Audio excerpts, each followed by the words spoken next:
नमस्कार मंडळी, आपल्या आगरी किचन मध्ये तुमचे स्वागत आहे। पावसाळाही सुरू झालाय, मग गरमागरम भजी तर खावीशी वाटतेच।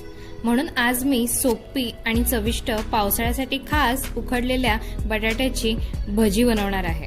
अजून चॅनलला सबस्क्राइब केलं नसेल तर कसली वाट पाहता, लगेच क्लिक करा आणि नवीन चविष्ट रेसिपींचा आस्वाद घ्या।